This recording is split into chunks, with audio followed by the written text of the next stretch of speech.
My screen.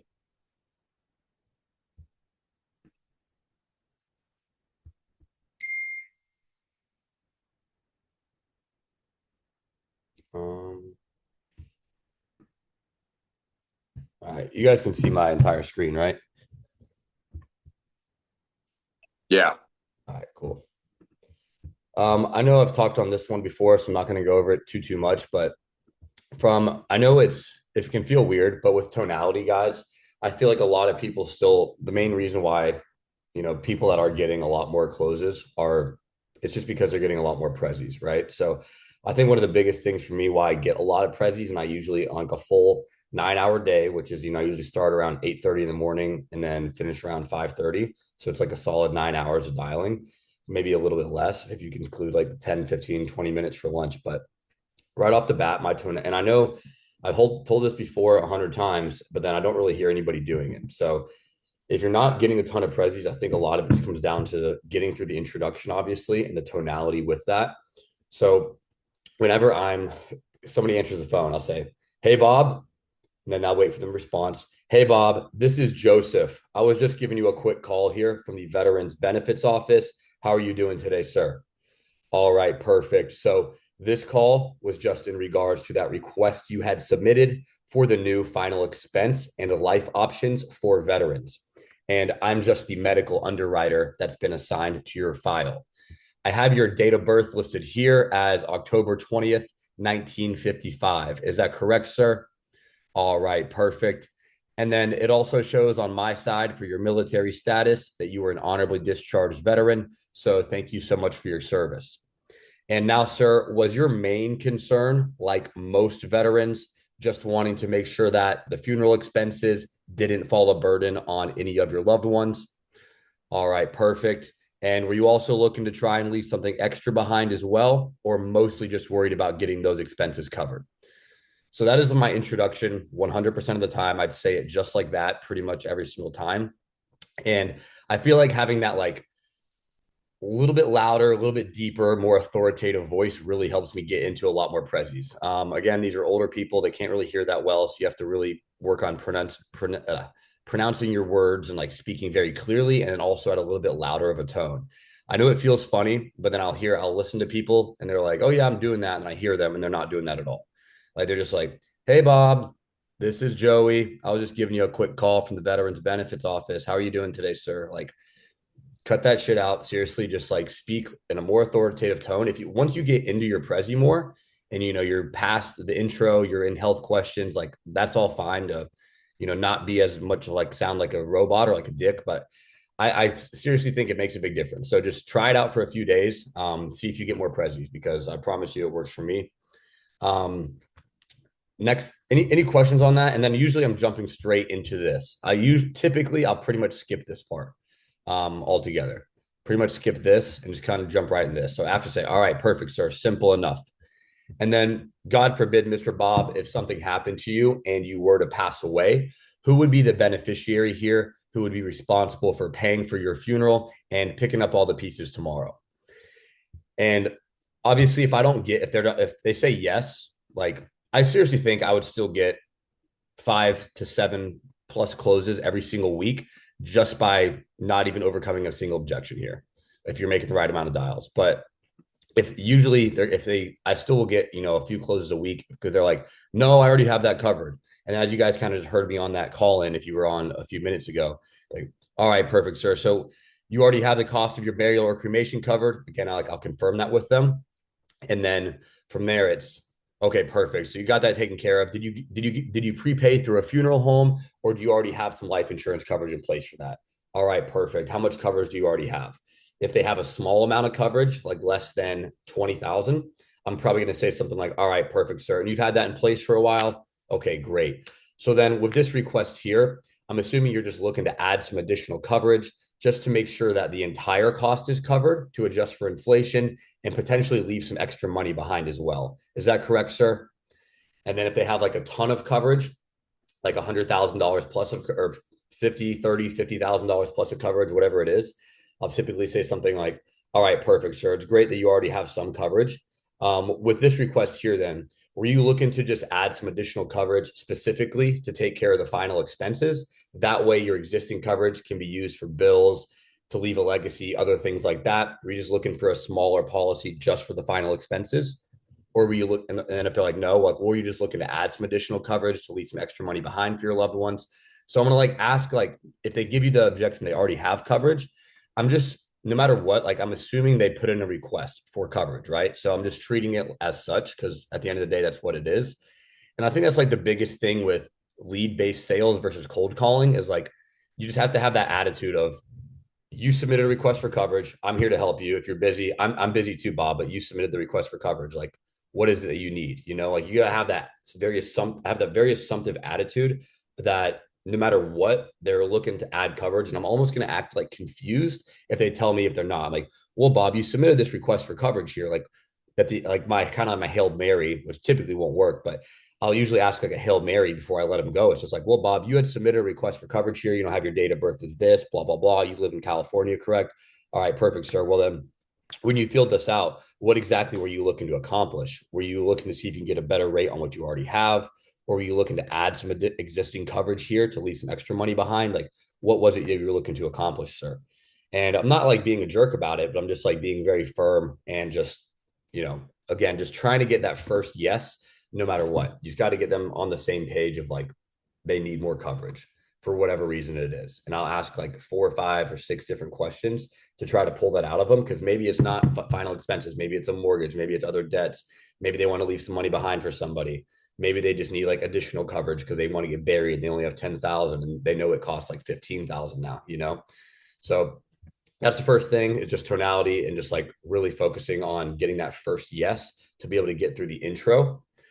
Another thing, any questions about the introduction really quick before I kind of move off of that? Joey, do you always lead with that question when somebody says like, "I already have some coverage"? Is that always the one that you go with? Because sometimes I'll switch it up. I don't have like a go to, I guess. Where if somebody says, "Oh, I have coverage," sometimes I'll be like, "Oh, okay. Did you get that a while ago, or have you had it, or did you get it recently?" And then term or whole life. Like what's like kind of like your main go to line? I would say my main go-to line is, all right, perfect, sir. And then how much coverage do you already have in place? And I'll ask how much coverage they have. And then, yeah, that's a really good point too. If they say they have enough coverage, no, I wasn't looking to add any, then I will, you can always ask that question too. Like, all right, perfect, sir. With your existing coverage, is that permanent coverage that's going to last forever? Or is that a term policy that's going to expire on you one day? And then if it is, they say, yes, it is a term policy, or it's a work policy that might expire when they retire or something like that. Then you obviously know you need to attack the whole point of adding permanent coverage, because that's going to expire worthless on them one day. So yeah, that is a good point. But that's usually my first response, is figuring out how much coverage they have, because depending on how much coverage they have, my like word track's going to go in a little bit different of a route. How, Or how do you feel about so I've been saying this when somebody's like, "Oh, no, I already got that handled." I go, "Ooh, sounds like you got that set up recently." And like wait for them to correct me on, "No, I've had it in place since the 80s." Then I'm like, "Okay, well, I know I'm not going to beat that price." Right. Then No, I go a that's good different too. route. Yeah, I think that's a good way of asking about it for sure. Because it's super casual and it doesn't feel very salesy.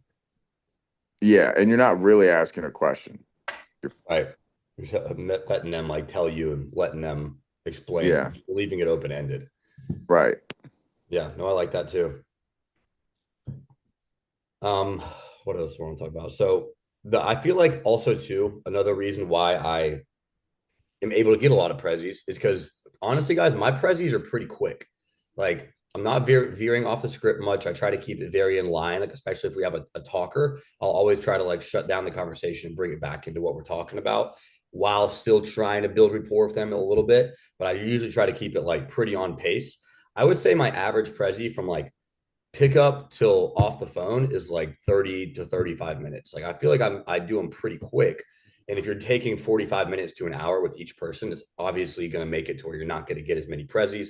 You're not going to get as many closes. Like, obviously, spend time with people. I'm not saying like rush people off the phone and try to rush through it, but I feel like being able to multitask while you do the prezzies does help a lot. So one quick thing I wanted to point out is that pretty much always while I'm going over the health questions, because at this point I have them memorized. I don't need to read off the script. I know the questions, I know the order of the questions, I know the medications. So while I'm in the health questions is kind of the part where you almost just want to like kind of like nail gun through it, just like get it done almost as quickly as possible, right? And not spend a whole lot of time on this because people will start ranting about like, their past surgery or whatever. And like I don't care. So what I do here while I'm going over the health questions is I always send my credentials while I'm going over the health questions. And then after that, I immediately start quoting while I'm reading this part. So I'm never like, when I say this line right here, which I do say, but I'm never like actually putting them on hold. And I do hear a lot of people do this, especially when they're first starting out, where they'll be like, all right, bear with me for 1 or 2 minutes here. I'm going to punch all this into our system and we'll see what the best option available for you is. And then there will be like a 30 to like a 2 second to like a 2 minute long pause where they're like actually putting the customer on hold. I never do that. And I don't really ever even think I did at the beginning. I like to like obviously keep it going for speed and to like don't want to lose their interest, right? So I say this, I'll say, all right, bear with me for 1 or 2 minutes here. I'm going to go ahead and punch all this information into our veteran system and we'll see what the best option available for you is. And then now, before we go over the packages, sir, I just want to explain how the process works. And I don't have it pulled up right here because I don't usually quote off of my laptop. I use my, I'm not going to pull it up. You guys know what the quoting thing looks like. But while I'm reading this, I'm sending my credentials typically while I'm asking the health questions. So what I do is I send them a copy of my state license first. So like say it's Arkansas, I have a folder in my phone where it says like under my life insurance note where it says state licenses, and I have all the different state licenses in here for every state, right? And then I will copy and paste the photo, text it to them because I'm dialing off my business number, right? My eSIM. I'll send it to them from my personal number, and then I also send my veterans office contact card. Let me pull up the sale real quick here. Isn't it funny? You can never remember people's fucking names in this. Let's see, Chris Uptel.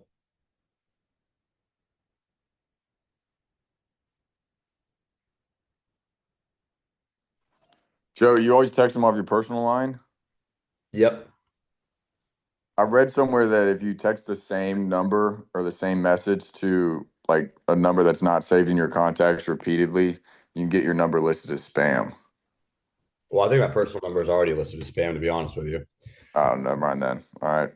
But I mean, it's not always the same message because it's going to be a different state. But like while I'm going through the health questions, I send them the state license and I send them a copy of my contact card. So that part's done, right? Save time.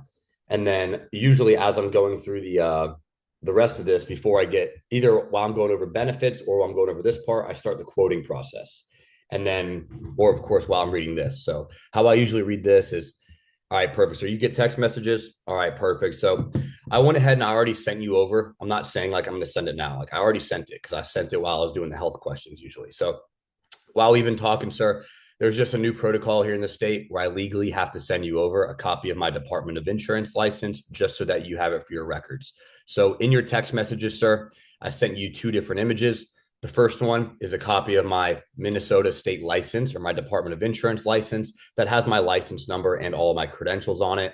And then after that, it has a picture of my Veterans Office contact card, which contains my full name, my NPN number, which is like my employee social security number. And then there's a picture of my face on there just so that you can see the face behind the voice and know who you're talking to today. Okay, sir.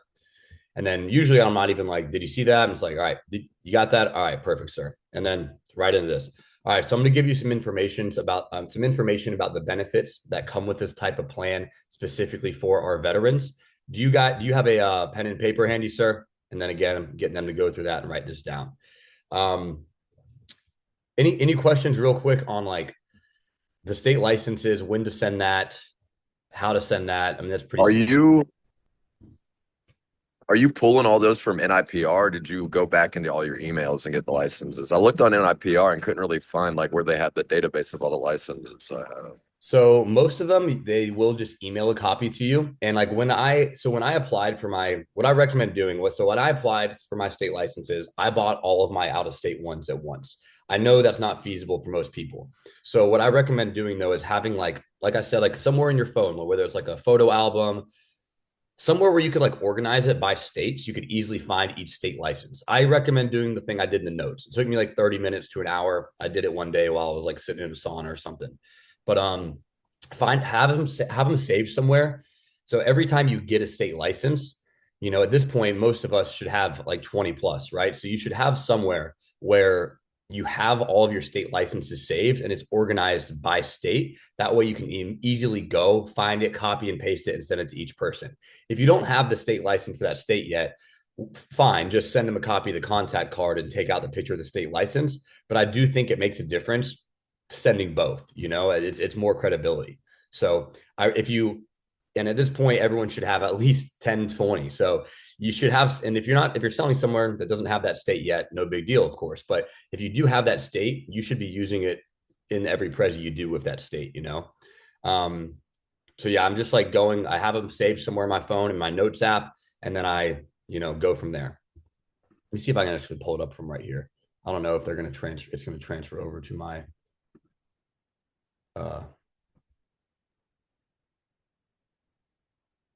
yeah, see, it's got to update. I haven't opened notes on my fucking laptop like ever. Does that kind of answer your question, Pierce? Sorry. Yeah, you did. I need to start doing that because I've done that once yet. So I'm definitely gonna start incorporating that tomorrow. It makes so here, this is kind of like what mine looks like. And again, it's still like loading. It's, populating all of them. But what do I do is I have a folder on my phone for life insurance. This is where I keep track of like my customers, everything, blah, blah, blah, video ideas. But then also in here, I have, towards organized by, you can list it towards mine's listed in your notes. You can like edit it to where it shows alphabetically. So I just scroll down from like looking for Michigan. I scroll down to Michigan and then I find it and I copy and paste the image, just like hold it, copy, paste it, text it to the customer. And I always text off my personal number because with sales, leads, whatever, I want them to save my personal number because my business number, I'm going to change that every couple of weeks to avoid spam. So yeah, this is kind of how I organize mine. I found this to work really effectively for me. But I definitely recommend like doing something where you have them organized in a way, whether it's in like a Google Drive doc or notes on your phone, like I do, like something to where you can easily find them and send it for each state license when you're trying to pull them. Another real quick tip too is I don't know if everybody's doing this. I thought everybody was doing this, but then I talked to Jack and he wasn't doing this. So Chayton actually showed me this like at the first lock-in back in March or February. But when I'm dialing, again, guys, speed is everything. So, and this is on my, wow, it's looking really fucked up right now. But what the hell? All right, I'm gonna exit out of that. My computer's kind of bugging out a little bit. But as I'm going through and I'm dialing, what I do, and I do it off of my iPad. I'm on my MacBook right now, so it probably works the same exact way though. So and if you don't have an Apple device, it probably can't do this. But if you do have an Apple device, which most of us do have a MacBook or an iPad, a little bit quicker way. And I think if everybody knows this already, excuse me, but instead of manually dialing, instead of manually typing in each number, what I do is I copy and paste. So as you guys can see, the thing's a little fucked up right here. But what I do is I click on the number, right? So then you see it's right there. You press Command C, or you just on the iPad, you can just double click it and there's a little copy button that comes up. And then use Command C, and then you just paste it into where you're dialing. So you go here, paste, and then it pastes the number, right?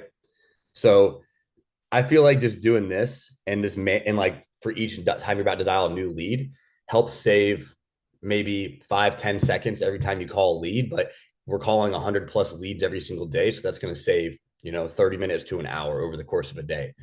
And typically how I go through my leads is I'm like, as I'm calling on that third ring, I'm already going to have over here, 3x voicemail typed out. Like I'm already assuming they're not going to answer on that third ring.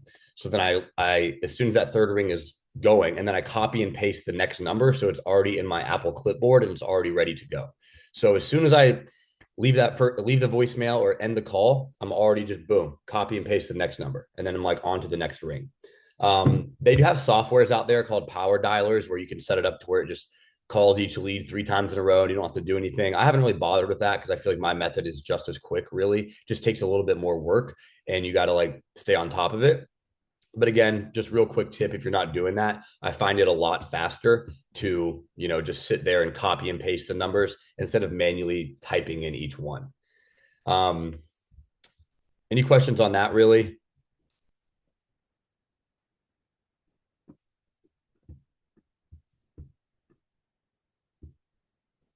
Okay. Yeah, just quick tip there for speed. Again, guys, it's just like at the end of the day, this is a numbers game, and the person who's going to make the most dials typically is going to get the most amount of prezzies and the most amount of closes. Kind of wanted to touch real quick too on my thought process when quoting somebody. So I base it off of, I would say 2 or 3 different things. For one, how much of a laydown I feel like this person is, right? I'm going to try to give as much coverage as I can. But at the end of the day, I want any deal is better than no deal, right? So if they plan on being cremated, and also it depends on their age too, right? And like what the average prices are going to be.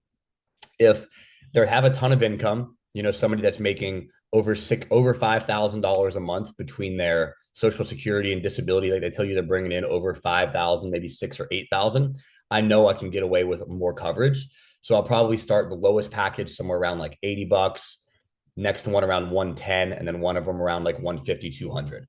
And of course, also depends on what they tell me they want. If they're like specifically say they want around $20,000 of coverage, then I'm gonna show them an option for like, again, depending on their income, maybe a 12,000 to 15,000 to 20,000, or maybe a 15 to 20 and a 25. Again, just depending on their income and how old they are. But kind of my thought process is like for a cremation, unless they're like dead broke, I'm gonna go like 5, maybe 5, 8, 12 for burial, typically 10 or 8, 15, 20, or 10, 12, 18, 10, 14, 18. I never do like $500 amounts. I always keep it to like a straight 1,000 every single time. I just never have.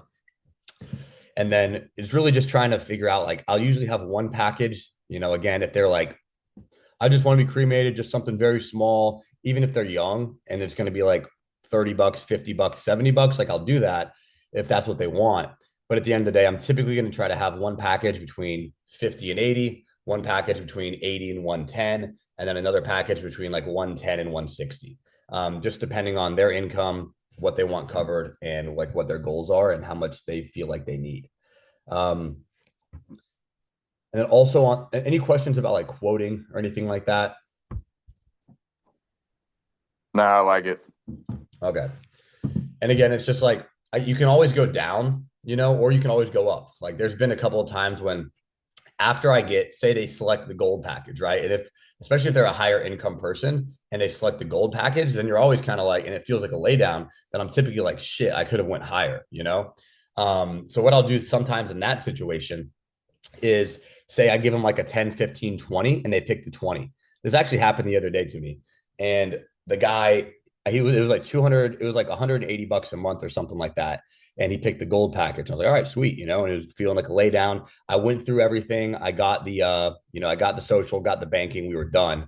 And then pretty much before I wrapped up the sale and went through this part right here, I offered him a $25,000 option and he took it.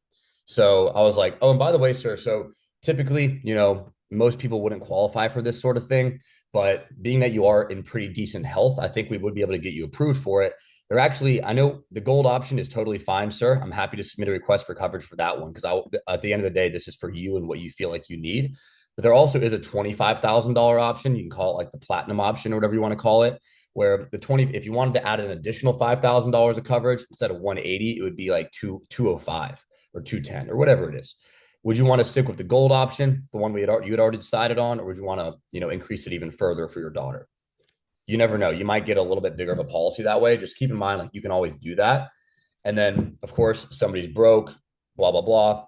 You can always try to get the close by downselling, which I will do a good bit as well. So like, okay, no worries, Mr. Bob. So it sounds like to me like having some coverage for your daughter is important, but it's kind of just the monthly price that might be, keeping you from doing this. Is that the case, sir? All right, perfect. Well, then what we can do, Mr. Bob, is just to make sure we have some sort of coverage in place instead of going for like the $7,000 option. We can always start you out with a $5,000 option. That way you have some coverage in place to help cover the cremation. That way Mrs. Judy isn't having to pay for any expenses out of pocket. And that $5,000 option would only be $45 a month. Would that be a little bit more comfortable for you, sir? Okay, perfect. And then you can always like downsell to get the close, you know? And then any questions on that? Nah, I've heard you do that like a million times. Yeah. Again, like any deal is better than no deal. Like even if somebody wants to be buried, that's why sometimes I'll start at like 10, 15, 20 or 10, 12, 15, because I know I can go to 8, you know? And then versus like, and then again, too, it kind of depends on what they feel like they can get buried for, you know? If maybe they are in an area where they're in the bumfuck nowhere, and maybe, you know, I'll ask them like if they're like, oh, I can get buried for 5,000 or I can get cremated for 2,000. I'll typically ask them like, okay, well, the national average is a little bit higher. Have you already had to pay for somebody else to go through that recently, or have you already talked to a funeral home and confirmed that you can get it done for that amount? And then if they're like, yeah, I just buried my brother for 6,000 last year, I'm like, all right, perfect, sir. So then you know you can always go down to that because in their mind that's how much they need, you know. And again, like I'd rather get some deal than no deal. But I mean, again, typically burials are 10 to 20. But you know, for whatever reason, they have a deal with a funeral home or they in their specific area in bumfuck Arkansas, maybe it does cost that little, then you can always go down and get the close from there. Also, another quick tip for the guys, most of us I feel like should have an eSIM. If you don't have an eSIM, I highly, highly recommend it. Basically, what it means is just a secondary number on your phone. So as you're dialing here, there when you get an eSIM, I can't see my face anymore. Can you guys see it? Yeah. So when you get an eSIM, there's going to be a little button right here where you can switch between your personal line and your business line, and you can make it to where it just default calls off of your business line in your settings. What you do for that is go to settings. Unplug my phone here. Settings, cellular. And then from cellular, there's a thing that says default voice line, and I have it set to business. So every time I'm dialing somebody, just goes straight off my business number. Again, I'll text them my credentials off my personal number. And as we're wrapping up the close here, I'll mention that. Like, hey, sir, this is just the work phone that they give me. Go the number I texted you from, though, that 912-432-2867. I'll have them write down my number. I'll say, please save that number in your phone. Save it as Joseph Insurance or Joseph Veterans Insurance or whatever you want to save it as, sir. But that's my direct line number. So that's the same number my mom calls me on. If you or your daughter or you or your wife ever need anything in regards to this coverage, I'm the first person to reach out to, just a phone call or a text message away. And I have my business number set. You can change it with Verizon. I'm not sure of every carrier, but with Verizon, I'm assuming most other carriers, you can change that number as often as you want. I have it set to a Washington, D.C. 202 area code. Like right now, my business number is showing as it's a 202-450-0584. So whenever I call somebody, it says Washington, D.C. And I feel like that adds a little bit of credibility as well, especially since we're calling veterans. Just something to think about. You don't want to do that. You don't have to, but I have found that it works. It works pretty well for me, you know, because I'll get people calling like, they're like, Washington, D.C., where are you calling from? You're like, oh, well, sir, I'm actually calling you from California where I live. However, this is just the work phone that I'm given. Okay. And then really don't get any more questions after that. So, but again, of course, you're going to change that business number to avoid the spam list. So always make sure they have your personal cell phone number. I just dial the leads off of that Washington, D.C. area code number. And I do feel like it helps a little bit. I didn't come up with that one. I got that from Musa. Okay, so I went over speed when dialing, more dialed wins, using the copy and paste method, how to multitask when going through the prezzies. And again, like reason why I'm multitasking or what I do, guys, I'm sure most people are, but I'm writing everything down as well.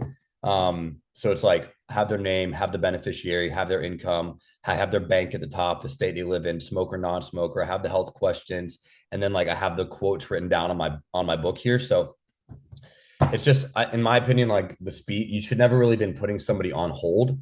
Like right here, I'll be like, all right, so bear with me for a minute here. I'm going to punch all this information. I don't say VA system. I usually say into our veteran system, and we'll see what the best option available for you is.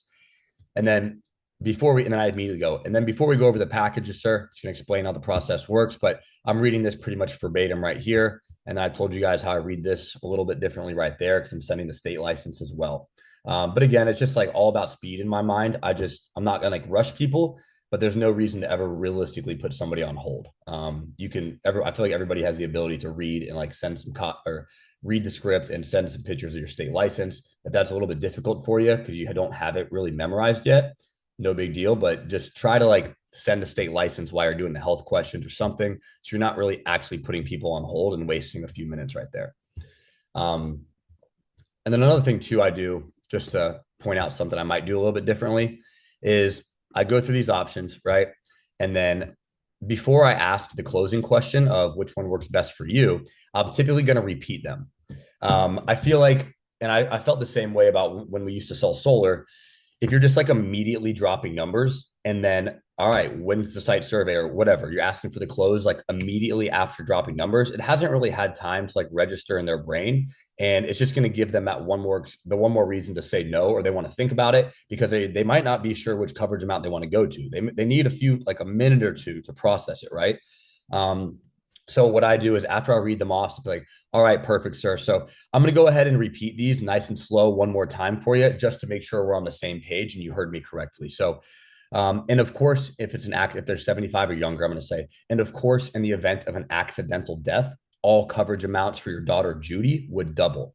But that bronze option was $10,000 of coverage with $20,000 of accidental coverage, and that was $87.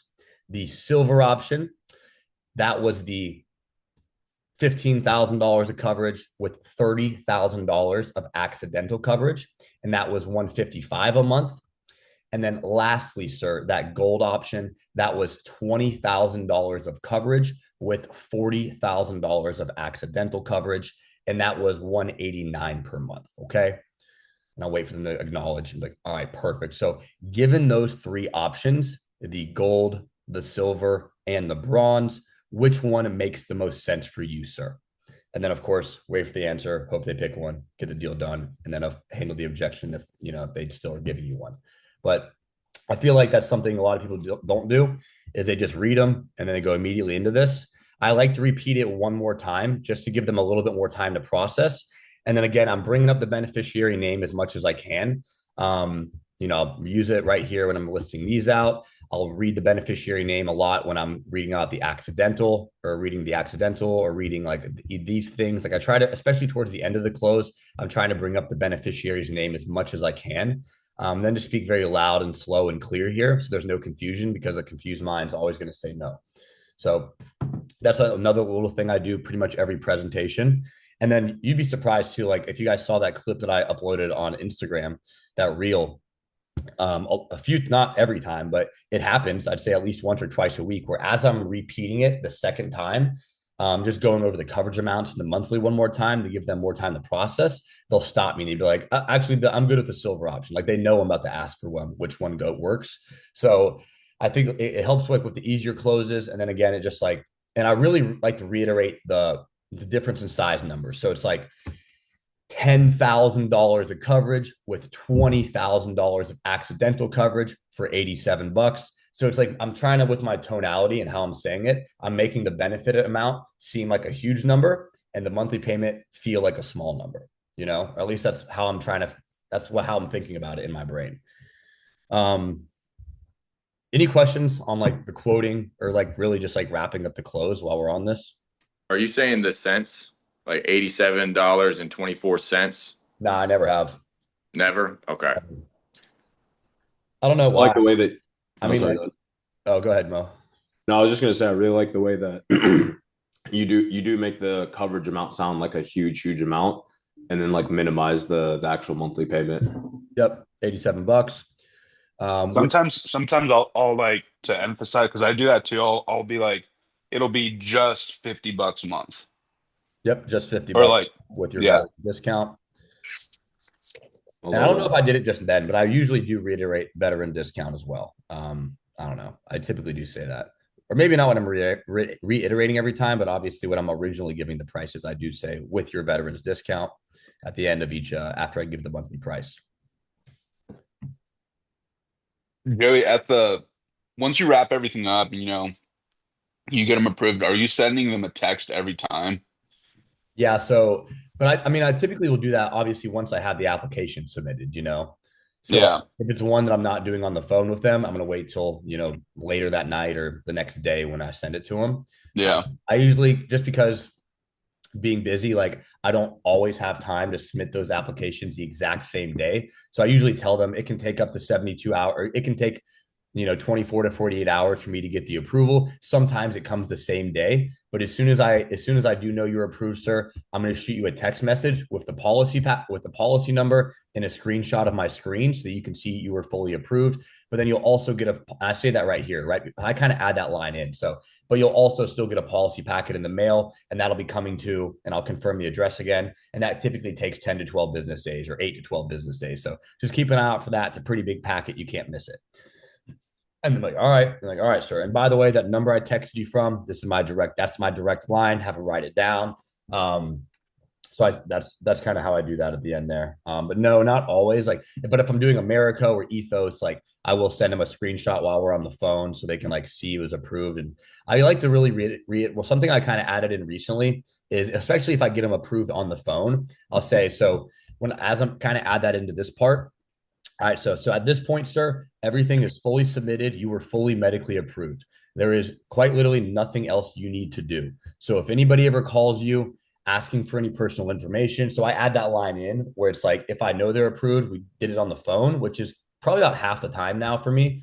I'm going to let them know right then and there, like you're completely done, you're fully approved. There's nothing else you need to do. This coverage will go active on the, you know, effective date or whatever. I don't always say that part, but and then typically too, like in the beginning of the month, personally, because I don't really give too much of a shit about getting paid on it in 48 hours, right? I just want to get paid on it, period. And I usually want it to go towards this month though. So typically what I do is the first half of the month, like if they're effective, if like say their reoccurring date is the second Wednesday or the third Wednesday or whatever it is, I'm going to just like put it effective on that date. And like say, because it's the beginning of the month, right? So it's July 6th. Their effective date's next week or the week after, or even if it's sometime this month, I'm not really going to push for an immediate start date, right? However, if once we get towards the end of the month, I'm trying to push for more immediate starts because say I sell somebody on the 15th of the month and their reoccurring date is the third of the month, then I'll usually say something like, all right, perfect, sir. And then towards the end, somewhere in here, whenever it feels right, I'll say, all right, perfect, sir. And most veterans, since this is immediate coverage, they want it to go into effect immediately since it is day one coverage in case something happens. I'm assuming you would want it to go into effect immediately as well if we are able to get you approved. And they say 9 out of 10 times, yeah, of course. All right, perfect, sir. I'll get this into effect immediately, and then it'll just reoccur on the third of each month. Where I won't do it is like really probably past the 18th of the month because then they're paying two premiums within like 2 week span, and that's kind of wrong to do to somebody, or just kind of bullshit. But up until like I'd say like the 18th, 20th of the month, if it's not going to go into effect this month, I will push for immediate. And then just let them know it'll reoccur each month after the third or what on whatever the date that is. But like, you know, right now, if I'm selling somebody, I'm just like, it's either going, especially if it's like a reoccurring on the third of the month, that I know it's going to be immediate. But if it's next week, the second week, third week, whatever, that's fine with me. I just want it to go towards this month to count towards my monthly premium. And then after like the 20th, 25th of next month, that's usually when I start building for the following month for my premiums to go into effect in that next month. So it's kind of like if say for the month of July, where I'm aiming to get policies that start in July is like June 20th until July 20th, if that makes sense. Because again, guys, like if you're not like focused, like your number one goal with this job should be to get your comp rate up, right? And I got my comp rate up from 100 to 115 between April and May with my just personal sales. And it fucking helps a lot. Like you're making 15% more money. It's a huge bonus. Like it's massive. So like focus on getting your comp rate up. Like seriously, it's because then you start once your comp rate gets up, like you're gonna start making more money. You're gonna be motivated to sell more. You know, like it covers chargebacks better if you ever get one. Like if you have recruits, you're making a bigger spread. Like it is very important. That should be everybody's goal to get their comp rate up as high as possible. Because at the end of the day, it's just going to motivate you to sell more. You're going to have more confidence. You're going to be making more money. Like you're just going to overall do better. Um, So that's kind of been my thought process with like quoting and immediate start dates there. What else did I have? And then of course, like one thing I wanted to touch on, guys. I don't know how many people we have on here. I don't think a ton, but like 9 or so. But with this job, guys, like at the end of the day, I treat this like we are 1099, of course, and we can work the hours we want to work, which is awesome. And the whole, we all do this because we want to make more money than the average person, and also we want more freedom. So it's like I totally get, being able having to like take time off to go weddings or vacations or little trips here and there, take a weekend off to go do stuff with your friends. But at the end of the day, like any job in life, no matter what you do, especially corporate jobs, you can't ever just take a random day off, right? Like you're never just gonna like take a Wednesday off because you got to help your uncle move into his house. Like it just doesn't happen. So I try to treat this job as like it's a full-time job, which it is. And I work from 8:30 to 5:30 pretty much no matter what every single day. I don't think I took a single weekday off until last month in June, where I had like a family vacation. It was my girlfriend's birthday, so we went on like a couple different, two different like weekend trips. So I missed a couple of Fridays and one Thursday, and I missed like a whole week in June for my family vacation. But I'm pretty sure between January and June, I don't think I missed like a single weekday. Definitely missed some Saturdays here and there, but usually I get some dialing in on Saturdays too, at least like a half day. Um, but at the end of the day, guys, like if you treat this like you have to treat this like a full-time job because at the end of the day, it is. And I truly believe like you do need, especially if you're not that good yet and you're still like you're not closing at like a 40 or 50% rate yet, then you're gonna need like a solid 9 hours of dialing every single day to hit that 25, 30 grand in a month, at least. A lot of the guys are younger in this agency or in this industry that are just they make this job their life and like it fucking works though, when they're dialing. I'm not expecting everybody to dial 12 hours a day, but I mean the more you can dial the better. So at the end of the day, just try to change your mindset a little bit. If you're taking a lot of time off to where you are consistently clocking like 45 hours a week straight dialing. And also during the day too, like I'm going to try to avoid if I have to call a carrier for something, I'm gonna do that while I'm eating lunch, right? Or I'm gonna do that like while I have to do something else. If I have time to do, if I'm doing something else, like I try to not, or same thing with applications. I'll do those in the evening when it's too late to dial people. Like I'm trying to use as much time efficiently as possible for like money making, producing activities during the day. So like those between 8:30 and 5:30, like I just try to be as locked in as I can, spend as much time working while I'm actually working. Like if I'm working, I want it to be income generating activities, which is two things: calling leads and recruiting. Those are the only things that in my mind are income generating activities. So that's the only time I'll truly take time off of dialing during the day is to contact a recruit or something like that if I have like a short recruiting call set up. But besides that, I try to get all my miscellaneous admin shit done outside of dialing hours, which is for me is 8:30 to 5:30. So just like set a solid schedule for yourself and like actually keep yourself accountable to it. Because I know at the end of the day, like a lot of people, they think they're working 9 hours a day, 10 hours a day, but they're really not. And they might spend 30 minutes an hour doing an application. And then they, take a friend's phone call, they go, run some errands, like whatever it is. And again, we do this job so we have that freedom. But at the end of the day, just know like I try to treat it like a full-time job, right? Like a real schedule where it's like I'm accountable to you guys. I know if I'm off the Zoom, like I'm being a bad leader. So just try to keep it accountable to yourself and like actually, try and like log your hours too, with like the thing that Mo created, like the input tracker, like log your actual amount of dialing hours and see for yourself how much you're actually dialing. And I bet a lot of people are actually dialing a lot less than they think they are. And then just one other thing too. I know this has gone on honestly longer than I thought it would, but just trainings as like in your extracurricular time. I still do it for sure. Now I'm doing it mostly so I can try to just get better and like fine tune things, new ways to overcome objections. But at the end of the day, guys, this shit's pretty simple. I feel like there's honestly like there's only so much fucking training you can do with this job with our script besides just like mindset stuff, because at the end of the day it really really is simple. Like there's not too many different objections we're going to get that we haven't gotten in the first you won't get in the first month of doing this job. The script is simple. I don't know how many words are in it, but I guarantee you it's less than like fucking 500 words. Like it's a very simple script. It's a really simple process. A lot of what this comes down to is positivity mindset and just like work ethic. But in those, like, if you don't feel like you're closing at least like a 40% closing ratio, I think I'm probably around like 50% if I had to average it out. But like, I'll still go sometimes where I'll go 6 presentations in a row without getting one, but then I might get 3 or 4 in a row. You never know. So it's like, but I feel like if you're not at the point where you feel like you're closing almost 1 out of every 2, then you do need to get better with like skills and overcoming things as well. Tonality, all those different like technical aspects of the script. So just one quick thing on training is just like, if you're, especially in the first couple months, like at once you feel like you have it dialed and you are closing at close to a 50% closing ratio, then I would start focusing on other things like, mindset, work ethic, all that kind of stuff. That's important the whole way through. But if you're not closing at that rate, which what my point here is, you should be like listening to things to try to get better.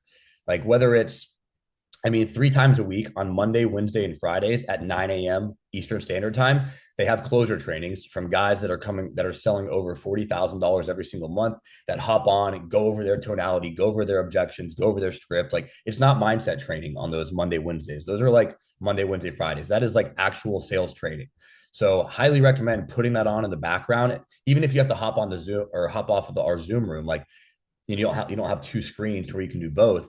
Like, listen to those trainings while you're dialing, or just like take the time and actually take notes and listen to them, and then same thing, Mondays, Wednesdays, Thursdays, they have the agency training. So there's literally like 6 different trainings every single week coming from the top guys in our agency. So if you're not taking advantage of those, you really should be, if you're not selling 20-30 grand a month.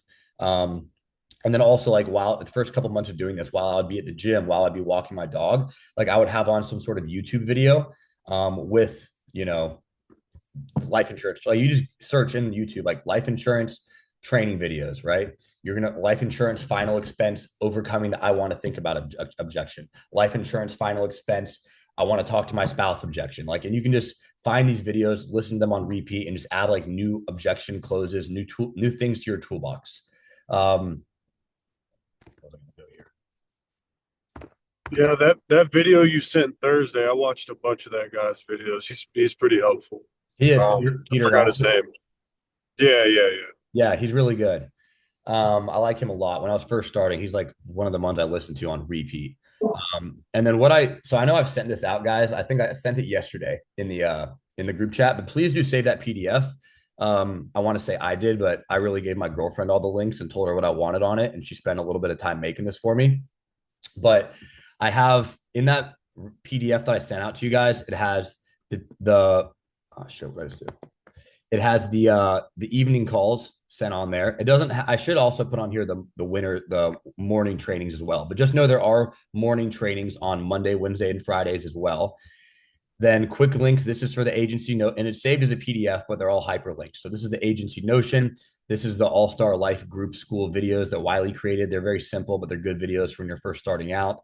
And then I have what I thought were some of the best like 5 videos that I watched when I was first starting, just going over the job in general, kind of some mindset, but also like some technical stuff in here as well, and strategies.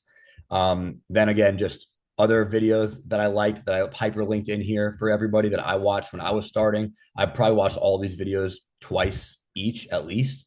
I have links here to the application process. It walks you through how to do each application for each carrier, and then ongoing resources. So like the recording from today from this Zoom, I have this linked where I have like my personal YouTube channel where I just upload these weekly sales or weekly team calls that we do on these weekend trainings, which I upload them here. And I'll send the link out after this. That way, if you miss one of these weekend trainings, you can always click on this link and it goes to a playlist of all of our team trainings, like the one we're doing on right now. This I linked here, Ronnie Salem's YouTube channel. So this is his playlist for the Closer Academy videos, which is every Thursday night, which is the sales training focused, where they have a top producer on there, have him go over his strategies, his mindset. And then whenever they do, I think it's Monday evenings, is like what these videos are linked to. Whatever, it's just whatever videos Wiley uploads to his sales mastery training. So again, guys, these are like, there's between these 2 right here, there's probably 50 videos of guys who are selling over $40,000 a month coming on there and giving their advice and going over objections, going over their shit, what it is they do. So it's just like literally interviews with top producers. So if you are ever like short on where to go for trainings, there's definitely not any excuse to. Like I put it all in this PDF right here that I sent out in the A-team chat yesterday. But then, of course, there's like unlimited stuff on YouTube that's not linked here as well. And if you ever need more content or you looking for specific training ideas and you can't find any, reach out to me. Like I promise you, I can help you find it.